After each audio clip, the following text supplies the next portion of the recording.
నిద్ర సరిగా రావటం లేదా? India first liposomal Avengers gummies వాడండి. నిద్ర సమస్య దూరం చేసుకోండి. నమస్తే, నేను Keshav. Welcome to Suman TV. Andhra Pradesh రాజధాని అమరావతి ఫాస్ట్ ట్రాక్ పైన డెవలప్మెంట్ దిశగా పరుగులు పెడుతోంది అనేది ఈ మధ్య కాలంలో ఎక్కువగా వినిపిస్తున్న మాట. కొత్త ప్రభుత్వం ఏర్పడిన తర్వాత వాస్తవానికి టాప్ ప్రయారిటీలో ఇటు పోలవరం అటు అమరావతి రెండింటినీ కూడా టేకప్ చేశాయి. దానికి తగ్గట్టుగా కేంద్ర ప్రభుత్వం కూడా రాష్ట్ర ప్రభుత్వ విజ్ఞప్తుల్ని ఆమోదిస్తూ ముందుకు వెళ్తుంది. నిజంగానే ఏపీలో రాష్ట్ర రాజధాని నిర్మాణం శరవేగంగా సాగడానికి ఉన్నటువంటి అవకాశాలండి. గత 5 ఏళ్లలో జరిగినటువంటి ప్రతిబంధకాల ఫలితంగా ఆంధ్రప్రదేశ్ ప్రభుత్వం ఇప్పుడు కొత్తగా ఎలాంటి సమస్యలను ఎదుర్కోబోతుంది? ఈ అంశాలను విశ్లేషించేటువంటి ప్రయత్నం చేద్దాం. మనతో పాటు పొలిటికల్ అనలిస్ట్ చంద్ర శ్రీనివాస్ గారు ఉన్నారు, అలానే బిజినెస్ ఎక్స్పర్ట్ సుబ్రహ్మణ్యం గారు. చంద్ర శ్రీనివాస్ గారు, ఈ అమరావతికి సంబంధించి రైల్వే లైన్ ఒకటి ప్రపోజల్, తర్వాత కొన్ని రకాల ప్రాజెక్టులకు కూడా సెంట్రల్ గవర్నమెంట్ క్లియరెన్స్ ఇచ్చేసింది. వీటి తర్వాత ఏంటంటే బాగా ప్రచారంలో ఉంది, చాలా శరవేగంగా రాజధాని నిర్మాణం జరుగుతుంది. నిజానికి ఇంకా పనులు మొదలవలసానికి టైం ఉంది. సో ఇప్పుడు అసలు ఏంటి, ఏ స్టేటస్లో ఉంది? బయట జరుగుతున్నటువంటి ప్రచారం అప్రూవల్స్ ఇచ్చినంత వేగంగా పనులు జరుగుతాయా? డెఫినెట్గా అంటే సంకల్పం గట్టిగా ఉంటే అనుకున్నది సాధించకపోవటం పెద్ద కష్టం కాదు. ఇప్పుడు మరలా అదే ఫామ్లో వచ్చాడు. మారిన మనిషిగా చంద్రబాబు నాయుడు గారిని చూస్తున్నాం, పరిగెత్తిస్తున్నాడు. తనతో పాటు అధికారులను కూడా స్పీడ్గా తనకు తగ్గట్టుగా చంద్రబాబు నాయుడు గారితో పాటు ఆ వేగానికి తగ్గట్టుగా పవన్ కళ్యాణ్ గారు కూడా అదే స్పీడ్లో వెళ్తున్నారు. కాబట్టి రాజధానికి రావాల్సిన నిధుల్లో కావచ్చు, ప్రాజెక్టుల విషయంలో కావచ్చు, ఎక్కడ కూడా వెనకడికే వేయట్లా. గత 5 సంవత్సరాల్లో నిర్లక్ష్యానికి గురైన ఆంధ్రప్రదేశ్ని గాడిలో పెడతానికి ఇరువురు కూడా అవిశ్రాంతంగా కృషి చేస్తున్నారు. ఈ సందర్భంగా చంద్రబాబు నాయుడు గారికి, డిప్యూటీ సీఎం పవన్ కళ్యాణ్ గారికి హృదయపూర్వకంగా శుభాకాంక్షలు తెలియజేయాల్సిందే. ఎందుకంటే 90 దాదాపుగా ఉన్నాయి దీంట్లో. లైవ్లో ఉన్న ప్రాజెక్ట్స్ కొన్ని క్లియరెన్స్ ఉన్నాయి, కొన్ని క్లియరెన్స్ కానీ ఉన్నాయి, కొన్ని పర్యావరణ అనుమతులు ఉన్నాయి, అనుమతులు రాని ఉన్నాయి. దాంట్లో భాగంగా ఇక్కడ ఏంటంటే ముందు అక్కడ ఆ ప్రాంతాన్ని ఇది రాజధాని అనే ఇది కలిగించాలంటే 26 గ్రామాల నుంచి ముందు 33,000 ఎకరాలు ఇచ్చారు, తర్వాత 54,000 ఎకరాలు ఇచ్చారు. దాంట్లో 10,000 ఎకరాలు ప్రభుత్వ భూములే. కాబట్టి వాళ్ళలో నమ్మకం కలిగించడానికి ముందు 90 కోట్లతో మొత్తం జంగిల్ క్లియరెన్స్ చేశారు. అంటే ఈ పనులు జరుగుతున్నాయనే ఆలోచన ప్రజల్లో కలగజేశారు. రెండోది, మీరు అన్నట్టు అమరావతికి ఎప్పుడు లేని విధంగా బడ్జెట్లో రాజధాని 15,000 కోట్లు కేటాయించడం కావచ్చు, లేకపోతే 2,245 కోట్లు ఎవరు ఊహించిన విధంగా, ఎవరు ఊహించలే ఇంత త్వరితగతిన దీంట్లో నేషనల్ వైడ్ అన్ని ప్రాంతాలు కలకట్టా కావచ్చు, చెన్నై కావచ్చు, అప్పుడు కన్యాకుమారి దాకా కనెక్టివిటీ ఇచ్చి, ఇటు బెంగళూరు అన్ని కనెక్టివిటీ ఇచ్చే రైలు మార్గాన్ని ఇక్కడి నుంచి ఎర్రుబాలెం, ఖమ్మం నుంచి గుంటూరు, నాగార్జున యూనివర్సిటీ దగ్గర గుంటూరు, నంబూరు దాకా కనెక్ట్ చేస్తారని ఎవరు ఊహించలే. ఇవన్నీ కూడా ఏంటంటే విత్ ఇన్ 4 ఇయర్స్లో, అంటే నెక్స్ట్ ఎలక్షన్ వచ్చేలోపు ఇది పూర్తి చేయాలి. పూర్తి చేస్తే ఆ యొక్క రాష్ట్రాల సరిహద్దుల మధ్య ఒక మంచి వాతావరణం, పరిశ్రమలు రావడానికి కావచ్చు, ఇండస్ట్రియలిస్టులు ఇక్కడికి వచ్చి అమరావతిలో పరిశ్రమలు పెట్టడానికి కావచ్చు, రాయితీలు కూడా కల్పిస్తారు. కాబట్టి హైదరాబాద్లో ఏ విధమైన ఫ్లెక్సిబిలిటీ ఉంటుందో నేషనల్ ఇంటర్నేషనల్ ఆర్గనైజేషన్ రావడానికి అమరావతి డెఫినెట్గా ఆ స్కోప్ ఉంది, ఆ ల్యాండ్స్ ఉన్నాయి, త్వరితగతిన పర్మిషన్ ఇచ్చే యంత్రాంగం ఉంది. కాబట్టి ఇది శుభసూచకంగానే మనం చూడాలి. రైట్ సుబ్రహ్మణ్యం గారు, ఈ ప్రాజెక్టులకి అనుమతులు ఇవ్వడం ఒక ఎత్తు అయితే నిధుల సమీకరణ మరొక ఎత్తు. 15,000 కోట్లు అప్పు ఇస్తారా, గ్రాంట్ ఇస్తారా అనే చర్చ జరుగుతుంది. అది ఎలా ఉన్నా కానీ world bank, Asian development bank, ఇంకోవైపు హట్కో, ఇవన్నీ కూడా రెడీగా ఉన్నాయి అమరావతికి డబ్బులు ఇవ్వడానికి. అవును సార్. బట్ ఇప్పుడు చంద్రబాబు నాయుడు గారు స్పీడ్ ఆఫ్ డూయింగ్ బిజినెస్ అంటున్నారు. అవును సార్. అంత వేగంగా పనులు జరగడానికి ఆస్కారం ఎంతవరకు ఉంది? ఖచ్చితంగా ఉన్నాయి సార్. ఎందుకంటే ప్రతి ఒక్కరికి ఒక చరిత్ర అనేది ఉంటుంది సార్. ఇంతకు ముందర చంద్రబాబు నాయుడు గారి చరిత్ర మీరు చూసినారంటే, ఫర్ ఎగ్జాంపుల్ మన తెలంగాణ తీసుకోండి. తెలంగాణలో ఇప్పుడు హైటెక్ సిటీ ఏరియాలో ప్రత్యేకించి ఐఎస్బి అనే ఒక స్కూల్ తీసుకురావడం జరిగింది. ఆ ఐఎస్బి స్కూల్ వచ్చేటప్పుడు ఆయన ఎన్ని కష్టాలు పడ్డాడో మనకు అందరికీ తెలిసిన విషయమే. అక్కడ ఖాళీ ప్రదేశం ఉండింది. ఆ ప్రదేశంలో ఎక్కడికో వెళ్ళిపోయిన ఐఎస్బి స్కూల్ని ఇలా మంత్రులను ఎయిర్పోర్ట్కి పంపించి ఒకసారి మా ఇంటికి వచ్చిపోండి అని చెప్పేసి ఇన్వైట్ చేసి, వాళ్ళు వచ్చిన తర్వాత ఈయనే సొంతంగా వాళ్ళకి వడ్డించి అక్కడ ఏమి ఇచ్చినారు దానికి +1 వేసి ఇస్తాను, మీరు ఇక్కడికి రండి అని వాళ్ళు తీసుకురావడం జరిగింది. అది కాకుండా మీరు ఇంకోటి చూసినారంటే జీనోమ్ వ్యాలీ స్టార్ట్ చేసింది కూడా చంద్రబాబు నాయుడు గారే. ఇప్పుడు జీనోమ్ వ్యాలీ మీరు చూసినారు, సాక్షాత్తు కేటీఆర్ గారు వాళ్ళ ప్రభుత్వం ఉన్నప్పుడు అసెంబ్లీలో చెప్పడం జరిగింది. 1,000 ఎకరాలతో జీనోమ్ వ్యాలీ పెట్టినటువంటి చంద్రబాబు నాయుడు దానికి ఇంకో 200 ఎకరాలు మేము కలిపి దాన్ని 1,200 ఎకరాలు చేసినామని. ఇప్పుడు దాంట్లో కూడా మీరు చూసినారంటే భారత్ బయోటెక్ను కూడా హైదరాబాద్కి తీసుకొచ్చిన ఘనత చంద్రబాబు నాయుడు గారిది. ఆ భారత్ బయోటెక్ ఇక్కడికి రావడం వల్ల కోవిడ్ టైంలో ప్రపంచానికి వ్యాక్సిన్స్ని దానం చేసినటువంటి కంట్రీగా భారతదేశం నిలబడింది. సాక్షాత్ నరేంద్ర మోడీ గారే అన్నారు, ఏమని, భారతదేశం వచ్చి వరల్డ్ ఫార్మసీ అని అన్నారు. దానికి అనడంలో చంద్రబాబు నాయుడు గారి పాత్ర కూడా ఎవరు విస్మరించలేనటువంటి ఒక గణనీయమైనటువంటి పాత్ర. ఈ హిస్టరీ చూసినామనంటే ఆయన చేతుల మీదుగా, అది కూడా ఎంతో కసిగా ఉన్నటువంటి చంద్రబాబు నాయుడు గారు, మీరు చూసినారంటే 72-74 సంవత్సరాల వయసులో ఆయన పని చేస్తున్నటువంటి విధానం చూస్తే మనలాంటి కుర్రోళ్ళకి కొంచెం అసూయ పడాలా, కొంచెం సిగ్గుగా అనిపిస్తుంది అనమాట. ఆయనకి ఏంటంటే ప్రజల మీద ఉన్నటువంటి ప్రేమ, అభిమానం, ఏదో ఒకటి చెయ్యాలి మన ప్రజలకని. ఆ ఉద్దేశంలో మీరు చూసినారంటే XLRI, Xavier's institute of management college, ఇండియాలో చాలా ఓల్డ్ బిజినెస్ స్కూల్ అది. దాన్ని ఫస్ట్ ఒప్పించి అమరావతి తీసుకొచ్చి ఒక 100 ఎకరాల ప్లస్ ఇవ్వడం జరిగింది. అదేవిధంగా అక్కడ విట్ ఉంది, అదేవిధంగా వేరే వేరే ఇన్స్టిట్యూట్స్ కూడా ఉన్నాయి. ఆ ఇన్స్టిట్యూట్స్ అని ఆయన ఒక సందర్భంలో మీరు చూసినారంటే ఒక నాలెడ్జ్ హబ్గా తయారు చేస్తాము, ఆ ఆలోచనలోనే ఆర్టిఫిషియల్ ఇంటెలిజెన్స్లో ఖచ్చితంగా అమరావతిని ఒక హబ్ చేస్తామని చెప్పడం జరుగుతుంది. ఆ పాసిబిలిటీస్ ఉన్నాయా? ఏఐ గురించి హైదరాబాద్ కూడా మాట్లాడుతుంది. అవును సార్. ఇంకోవైపు నుంచి అమరావతి మాట్లాడుతుంది. మన రీసెంట్గా చూస్తే డ్రోన్ సమిట్ పెట్టి వాస్తవానికి దేశం మొత్తం ఒక అటెన్షన్ తీసుకురావడంలో అయితే ఏపీ సీఎం సక్సెస్ అయ్యారని అనుకోవచ్చు. Correct sir. అదే. బట్ డ్రోన్స్ వలన కానీ ఏఐ వలన కానీ అంత పాసిబిలిటీస్, అంత అవకాశాలు ప్రజెంట్ జనరేషన్స్కి ఉన్నాయా? ఖచ్చితంగా ఉంటుంది సార్. ఇప్పుడు మీరు చూసినారంటే life is all about marketing sir. Marketing చేసుకోవాలి. ఇప్పుడు మనం ఈవెన్ ఒక కొడుకు తండ్రి దగ్గర, కూతురు తండ్రి దగ్గర, భార్య భర్త దగ్గర అంత మార్కెటింగ్ అండి. మనల గురించి మనం గొప్పగా చెప్పుకోకపోతే వేరే వాళ్ళు చెప్పరు. ఆ ఉద్దేశంతో చంద్రబాబు నాయుడు గారు ఇప్పుడు చేస్తున్నటువంటిది ఒక ఆరా క్రియేట్ చేస్తున్నాడు. నేను అమరావతిని ఆర్టిఫిషియల్ ఇంటెలిజెన్స్ క్యాపిటల్గా చేస్తాను, అంత పెద్ద ఆయన ఆ మాట చెప్పినాడు అని అంటే అందరూ ఆ మాటలకు అటెన్షన్ ఇవ్వడం జరుగుతుంది. ఆ ఆర్టిఫిషియల్ ఇంటెలిజెన్స్కి సంబంధించినటువంటి నిపుణులు కానీ కంపెనీలు కానీ ఇప్పుడు ఆర్టిఫిషియల్ ఇంటెలిజెన్స్కి దీన్ని క్యాపిటల్ చేస్తాను అనడంలోనే ఆయనకు ఒక ప్రపంచానికి ఒక కాలింగ్ ఇస్తున్నాడు సార్. అంటే ఆర్టిఫిషియల్ ఇంటెలిజెన్స్కి సంబంధించిన కంపెనీలందరూ నా వైపు చూడొచ్చు, మీకు కావాల్సిన ప్రోత్సాహాలు ఇస్తాను, మీకు కావాల్సినటువంటి ఇన్ఫ్రాస్ట్రక్చర్ ఇస్తాను అని చెప్పేసి. ఇప్పుడు ప్రపంచం మొత్తం ఆర్టిఫిషియల్ ఇంటెలిజెన్స్ మీద నడుస్తుంది. మీరు ఇప్పుడు రీసెంట్గా చూసినారంటే ఎలాన్ మస్క్ ఆ రోబోట్స్ని, ఆర్టిఫిషియల్ ఇంటెలిజెన్స్తో తయారు చేసిన రోబోట్స్ని తీసుకొచ్చి ప్రపంచం మొత్తం తన వైపు తిరిగేటట్టు చూసినాడు. So going forward artificial intelligence అన్నది చాలా ముఖ్యమైన పాత్ర పోషిస్తుంది. దాంట్లో లోకేష్ గారు కూడా ఒక మాట అన్నారు. కొందరు డౌట్లు ఏంటంటే ఆర్టిఫిషియల్ ఇంటెలిజెన్స్ వస్తే ఉద్యోగాలు పోతాయి అనేసి అని. ఒక ఇండస్ట్రియల్ రెవల్యూషన్ వచ్చినప్పుడంతా ఉద్యోగాలు పెరిగినాయి కానీ తగ్గిన సందర్భం లేదని చెప్పడం జరిగింది. మనం ఇంకో తెలంగాణతో పోలిస్తే ఫర్ ఎగ్జాంపుల్ నేను చెప్తాను. ఒక రకంగా చెప్పాలంటే మనకు తెలంగాణ కొంచెం సాచురేషన్ పాయింట్కి వచ్చింది సార్. ఇప్పుడు మనకు అమరావతి హైదరాబాద్ నుంచి గట్టిగా కొడితే 4 గంటల జర్నీ. ఇప్పుడు చంద్రబాబు నాయుడు గారి నాయకత్వంలో ఖచ్చితంగా ఒక ఇండస్ట్రియలిస్ట్కి కావాల్సిన ప్రోత్సాహాలు కానీ ఇస్తే, and he's known for that. కానీ ఒక విషయం అంటే చంద్రబాబు నాయుడు గారు ఇప్పుడు కొత్తగా చెప్తున్నటువంటి మాట ఏంటంటే మొన్నటి వరకు అమరావతిని వరల్డ్ క్లాస్ క్యాపిటల్ చేస్తాం అనేది మాత్రం మాట్లాడారు. ఇప్పుడు ఏం మాట్లాడుతున్నారంటే హైదరాబాద్, బెంగళూరు, చెన్నై, అమరావతి ఈ 4 కనెక్టివిటీ గురించి ఎక్కువ మాట్లాడుతున్నారు. ఎందుకు ఈ స్టాండ్లో మార్పు ఎందుకు వచ్చింది? నేను చెప్తాను సార్. ఎందుకంటే ఇప్పుడు మీరు చూసినారంటే ఇప్పుడు మీరు ఒక రకంగా చూడాలి. మన తెలుగు వాళ్ళందరూ ఫర్ ఎగ్జాంపుల్ చూస్తే తమిళనాడు చెన్నైలో ఉన్నారు, బెంగళూరులో ఉన్నారు, హైదరాబాద్లో ఉన్నారు. తర్వాత ఈ 3 క్యాపిటల్ సిటీస్తో ఎక్కడో దగ్గర కంపారిజన్ ఉండాలి అమరావతికి. ఆ కంపారిజన్ లేకపోతే ఓటికన్నా తక్కువ అయిపోతున్నామేమో అని ఒక భావన కలుగుతుంది. సో పదే బెంగళూరుని, చెన్నైని, హైదరాబాద్ని చెప్పడం ద్వారా ఆయన ఏం చెప్పొస్తున్నాడంటే ఎట్టి పరిస్థితుల్లో ఈ 3 సిటీస్ కన్నా తక్కువగా చేసే ఛాన్సే లేదు, ఖచ్చితంగా వీటికి ధీటుగా నేను దీన్ని తీసుకొచ్చి పెడతాను. ఇంకొకటి వచ్చేసి ఇప్పుడు పేరెంట్ కంపెనీస్ మీరు చూసినారంటే హైదరాబాద్లో ఎన్నో కంపెనీలు ఉన్నాయి. వాళ్ళు ఎక్స్పాన్షన్ చేయాలి అంటే మీకు హైదరాబాద్కి ఇది దగ్గర, నేను కనెక్టివిటీ పెంచుతాను, సో మీరు ట్రాన్స్పోర్ట్కి సంబంధించి ఆలోచించాల్సిన అవసరం లేదు, విత్ ఇన్ ఫ్యూ అవర్స్లో మీరు ఇక్కడికి చేరొచ్చు, మీ టెక్నికల్ టీమ్ అన్న రావచ్చు, మీ ఎంప్లాయీస్ రావచ్చు అనేసి 3 సిటీస్కి ఒక మెసేజ్ ఇవ్వడం జరుగుతుంది. అంటే ఇప్పుడు జనరల్గా ఈ 3 సిటీస్ వాళ్ళు ఏమనుకుంటారు, అది ఎప్పుడు డెవలప్ అవ్వాలా, అది ఎప్పుడు జరగాలా, అది ఎప్పుడు అవ్వాలనే ఒక ఆలోచనలో ఉంటారు కదా. అలాంటి ఒక అపోహలన్నీ తొలగించడానికి ఆయన అమరావతిని ఆ విధంగా పొజిషనింగ్ చేయడంలో మనం ఆ విధంగా చూడొచ్చు సార్ ఆ పాయింట్.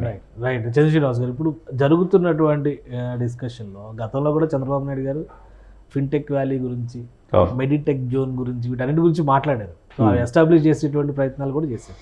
ఇప్పుడు అమరావతిలో ఈ కాంబినేషన్స్ అన్నీ మళ్ళీ సెట్ చేయడానికి ఇది అనుకూలమైనటువంటి సమయమేనా, లేదా ఈ గత 5 ఏళ్ళు జరిగినటువంటి జాప్యం వలన నష్టం జరిగిందా? అంటే అనుకూలమైన సమయం అంటే పూర్తిగా అనుకూలం కాదు, అట్లనే ప్రతికూలం కూడా కాదు. జాప్యం అనేది కొద్దిగా జరుగుతుంది. అంటే జరిగిన నష్టం 5 సంవత్సరాల్లో అస్తవ్యస్తమైన అమరావతిని లైన్లో పెట్టాలంటే చాలా టైం పట్టింది. కనీసం 10 సంవత్సరాలను పట్టింది అనేది అందరి అభిప్రాయం. కాబట్టి దార్శనికుడు Chandrababu no doubt at all. అదేవిధంగా హైదరాబాద్ని ఆ రోజు నిజామ్స్ నిర్మిస్తే సికింద్రాబాద్ని బ్రిటిష్ వాళ్ళు నిర్మించారు. అదే సైబరాబాద్ని మాత్రం చంద్రబాబు నాయుడు గారు సృష్టించాడు. అది ఎవరు కాదనలేదు. అదేవిధంగా వీటిని కంపేర్ చేసుకుంటే ఇందాక సుబ్రహ్మణ్యం గారు చెప్పినట్టుగా వీటిని కంపారిజన్ చేసుకుంటా మనం కూడా వెళ్దాం హైదరాబాద్. ఆ రోజు నేను దూరదృష్టితో హైదరాబాద్ని చేయటం వల్ల ఈ రోజు ప్రపంచంలో భారతదేశంలో నెంబర్ 1 సిటీగా రూపాంతరం చెందింది. ప్రపంచంలోనే అత్యంత ఆదరణీయమైన నగరాల్లో హైదరాబాద్ ఉందనేది చెప్పకనే చెప్తున్నాడు. చెప్పి నేను కూడా ఈ అమరావతిని కూడా టాప్ 5లో తీసుకెళ్తానని చెప్తున్నాడు.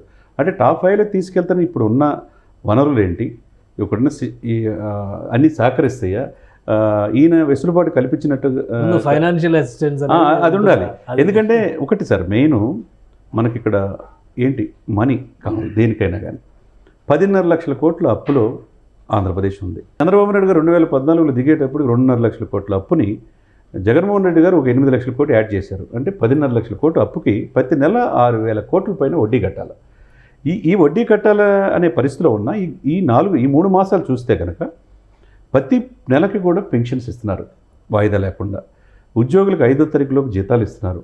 అంటే చంద్రబాబు నాయుడు గారికి ఉన్న గొప్పతనం, పవన్ కళ్యాణ్ గారికి వీళ్ళిద్దరూ సెంట్రల్తో ఉండటం కావచ్చు, అనుభవం కావచ్చు, ఎక్కడ కూడా ఇబ్బంది లేకుండా ప్రజలకి ఏదైతే బేసిక్ నీడ్స్ ఉన్నాయో ఎక్కడ వాళ్ళకి ఇబ్బంది లేకుండా చేస్తున్నారు. అదే సమయంలో మూలిగ నక్కపై తాటికి పడినట్టుగా బుడమేరు పొంగి కృష్ణానది ఏమైందో వచ్చినాయో మనం చూసాం.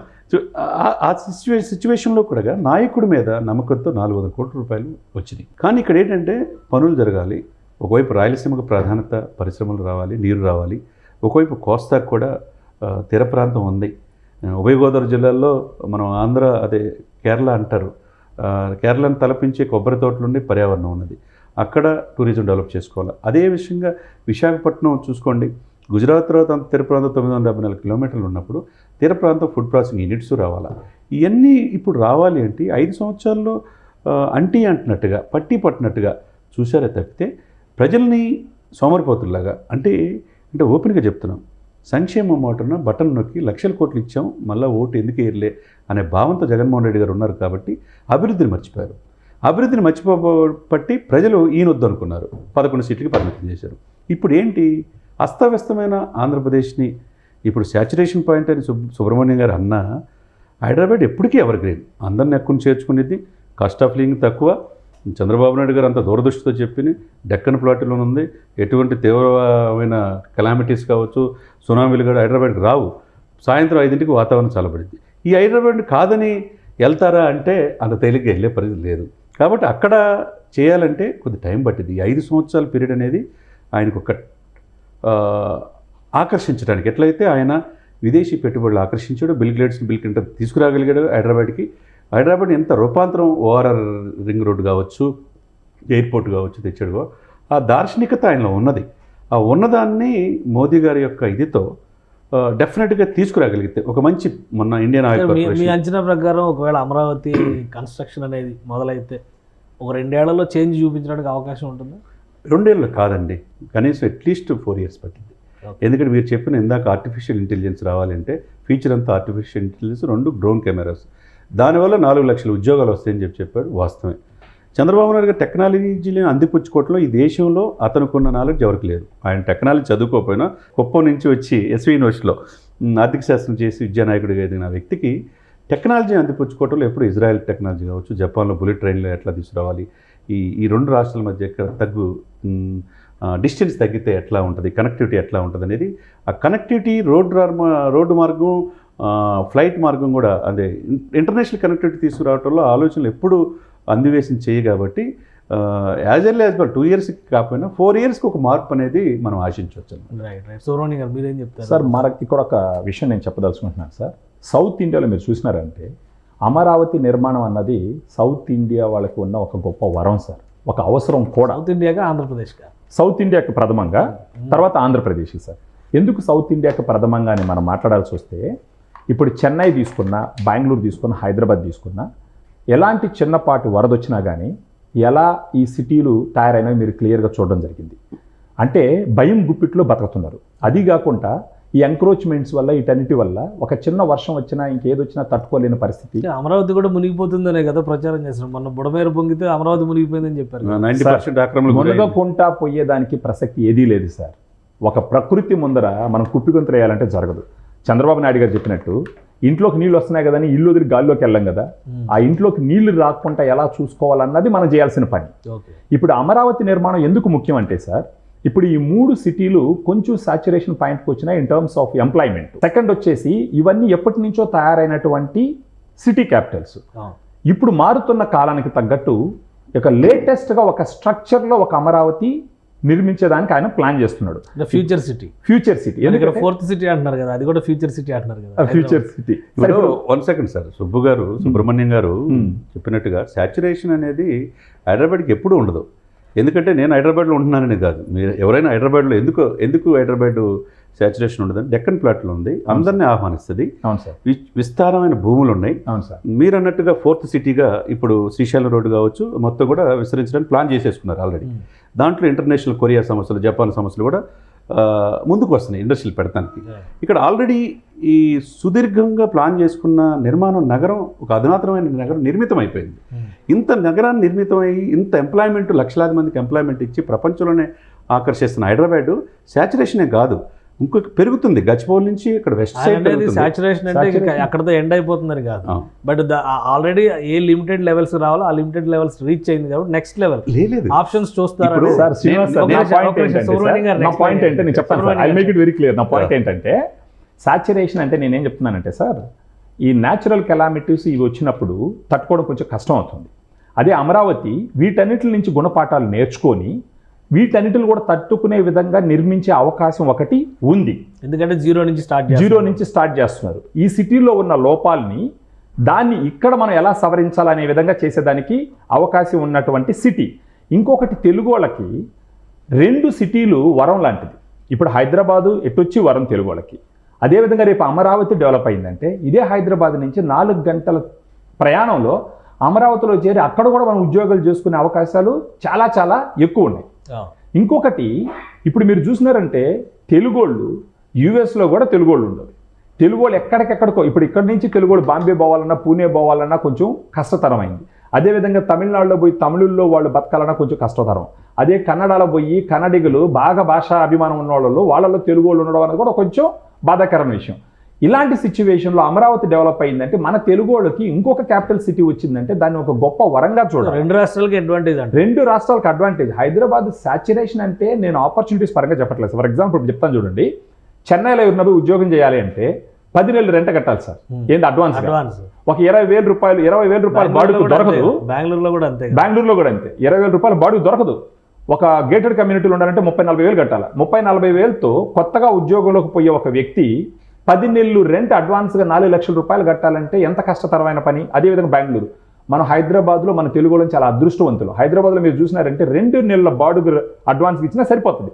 సో హైదరాబాద్ ఎప్పుడు మీరు చెప్పినట్టు మనకు ఒక అన్నపూర్ణ లాంటి సిటీ. దీనితో పాటు మన అమరావతి కూడా డెవలప్ అయిందంటే మన తెలుగు వాళ్ళకి ఒక గొప్ప వరం అవుతుంది. అదే తమిళులకి 2 రాజధానులు లేవు. ఫర్ ఎగ్జాంపుల్ మనం రాజకీయంగా సపరేట్ అయినప్పటికీ భాషాపరంగా మనం ఎప్పటికీ ఒకటే. సో 2 క్యాపిటల్ సిటీస్, అందులో చంద్రబాబు నాయుడు గారి నాయకత్వంలో ఏ క్యాపిటల్ చేస్తానంటున్నాడు, నాలెడ్జ్ సిటీ చేస్తానంటున్నాడు, కొత్త కొత్త కంపెనీలు తీసుకొస్తానంటున్నాడు, నివసించడానికి యోగ్యంగా ఉండే విధంగా ఒక గ్రీన్ ఫీల్డ్ సిటీ అంటున్నాడు, గ్రీన్ అండ్ బ్లూ అని అంటున్నాడు. ఇలాంటిది కానీ ఆయన బీజం వేసినాడు అని అంటే రేపు ఒక 10 సంవత్సరాల తర్వాత అది డెవలప్ అయిందంటే మన పిల్లలకి ఎక్సలెంట్ భవిష్యత్తు ఉండేదానికి అటు హైదరాబాద్ వచ్చినా సరే అటు అమరావతి. మీరు చెప్పండి, ఇప్పుడు ఈ ఎస్టిమేషన్స్, ఈ ప్లాన్స్, ఇవన్నీ ఇంప్లిమెంట్ కావడానికి, ఒక రూపురేఖలు రావడానికి అమరావతికి ఎంతకాలం పడుతుంది సార్? 1000 మైల్స్ జర్నీ కూడా సింగిల్ స్టెప్ తో స్టార్ట్ అవ్వాలి సార్. గత 5 సంవత్సరాలు దానికి మనం నోచుకోలేకపోయినటువంటి దురదృష్టం యాక్చువల్గా. ఒకవేళ మొదలుపెట్టి ఉండుంటే ఈ పార్టీకి 20% పూర్తయినా కానీ చంద్రబాబు నాయుడు గారు వచ్చిన తర్వాత ఒక 90%కి 80%కి 5 సంవత్సరాల్లో తీసుకెళ్లేదానికి అన్ని అవకాశాలు ఉండి ఉంటాయి. బట్ ఇప్పుడు ఈయన మొదలుపెట్టి నా అంచనా నేనేమనుకుంటున్నాను సార్, ఇప్పుడు ఆయనకి వయసు అయిపోతుంది చంద్రబాబు నాయుడు గారికి. ఆయనకి దీన్ని ఏదో ఒకటి బిల్డ్ చేసి ఈ సిటీని నా కళ్ళాలో చూడాలనే ఆశ కూడా ఉంటుంది ఆయనకి. మనకందరూ కూడా మన బోటి వాళ్ళందరూ కూడా ఈయన నాయకత్వంలో ఈ సిటీని ఒక గొప్పగా బిల్డ్ చేసి ఆయన అన్ని ఆయురారోగ్యాలతో ఉన్నప్పుడు మనం ఆయనతో పాటు ఎంజాయ్ చేయాలన్న కోరిక ప్రతి ఒక్కరికి ఉంటుంది.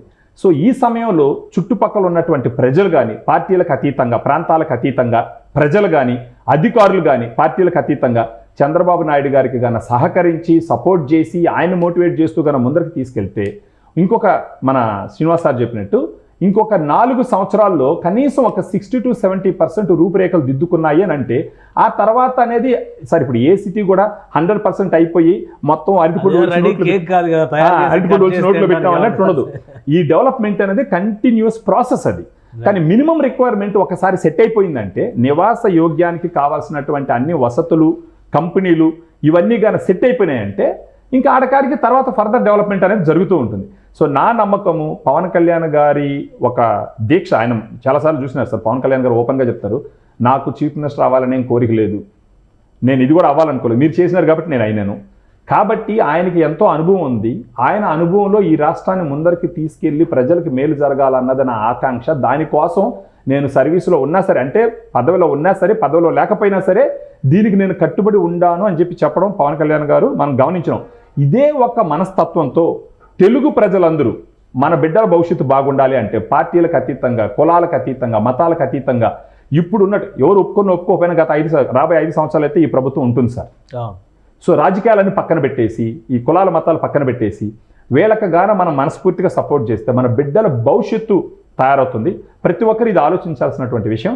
నాకైతే ఫుల్ కాన్ఫిడెన్స్ ఉంది సార్. ఇంకొక 3-4 సంవత్సరాల్లో చెప్పినట్టు మనం అందరం కార్లు వేసుకుని వెళ్ళి అక్కడ అమరావతిలో రౌండ్లు వేసి చాలా బిల్డింగ్ మళ్ళీ హైదరాబాద్ రావచ్చు సార్ ఖచ్చితంగా. థ్యాంక్ యూ సుబ్రహ్మణ్యం గారు, థ్యాంక్ యూ చంద్రశ్రీనివాస్ గారు. ఇది అమరావతి రూపకల్పనకి సంబంధించి ఆంధ్రప్రదేశ్ ప్రభుత్వం ఇప్పుడు తీసుకున్నటువంటి యోజన అనేది 4 ఏళ్లలో ఒక ఆకారం దాల్చేటువంటి అంశంగా కనిపిస్తుంది. గత 5 ఏళ్లలో జరిగినటువంటి నష్టాన్ని భర్తీ చేసే విధంగా చంద్రబాబు నాయుడు ఆధ్వర్యంలో ఏపీ సర్కార్ కొన్ని ప్రత్యేక ప్రణాళికలు తీసుకుంటుంది. అందులో భాగంగానే రైల్వే లైన్స్ దగ్గర నుంచి రహదారి వ్యవస్థలు, ఇన్ఫ్రాస్ట్రక్చరు, అలానే అంతర్జాతీయ కంపెనీలను తీసుకొచ్చేందుకు చేస్తున్నటువంటి ప్రయత్నానికి ప్రతి ఒక్కరి మద్దతు ఉంటే ఖచ్చితంగా అమరావతి సాకారం అవుతుందని సుబ్రహ్మణ్యం గారు విశ్లేషిస్తున్నారు. అలానే చంద్ర శ్రీనివాస్ గారు కూడా దీన్ని ప్రతిపాదిస్తున్నారు. ఇది special discussion. Keep watching. Suman టీవీలో మీ పర్సనల్ అండ్ బిజినెస్ ప్రమోషన్స్ కోసం కింది నెంబర్కి కాంటాక్ట్ చేయండి.